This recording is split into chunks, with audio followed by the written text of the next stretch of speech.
Attorney Jonathan Elson, reminding you that if you've been injured in an auto accident, it's important to have somebody on your side. When you need a lawyer, then you need Nelson.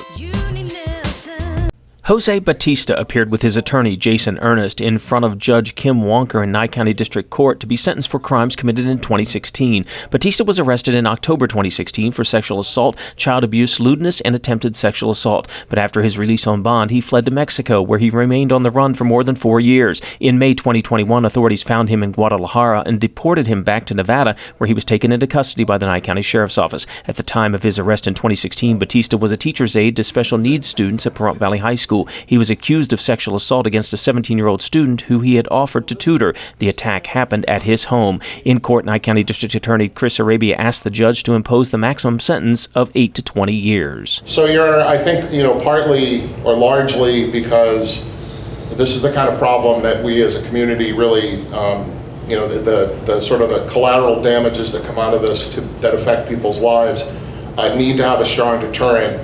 I feel confident in telling you that I think the appropriate sentence is the maximum, which is 8 to 20 years. Arabia went on to read a portion of a letter written by the victim in which she speaks of being suicidal. Bautista's defense attorney, Jason Earnest, was asking for a suspended sentence, noting Bautista had been in jail for 500 days. Earnest also explained to the judge that as a teacher's aide, Bautista was put in a situation that he was not mature enough to handle. As a young man in that position, I don't think he understood the gravity of the public trust that's been placed into him, that he is to help these young men and women, these teenagers, to assist them, not to try to date them.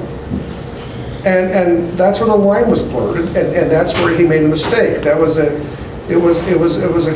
grievous mistake, and one that he's facing 2 to 20 years, Judge, but one that he made. Before sentencing, Bautista addressed the court, crying as he apologized for what he'd done and what effect it had had on his students, his family, and the victim. If something went wrong that I can't explain, that I've been tormenting myself about all these years trying to figure out what happened, for the love of God, what happened. And it's something that I'll probably never figure out. I don't know, but I hate myself for it, and I know it's never going to be the same again. I have to walk around with this scarlet letter on my chest forever. But I'm sorry. I'm sorry to the victims. I'm just sorry. Judge Wanker says she was concerned that while Bautista talked at length about how his actions have affected his family, he did not speak of how his actions have affected the victims. I heard you today, and I heard you talk about, at great length, about what an impact it has on your family. And I know that anytime you hurt a parent, it is so painful. And I'm sure this has been an awful experience for your family. But what I didn't hear you say is how painful this must be for the victims. You just said, oh, I'm sorry to the victims, but they're the ones who live with the consequences of your actions. I didn't hear you say, I made a bad choice, Judge, I am very remorseful for it. No, I heard you say, I've disgraced my family, I feel bad for my family, and I feel bad for your family too. But you know what? You were an adult when you did this.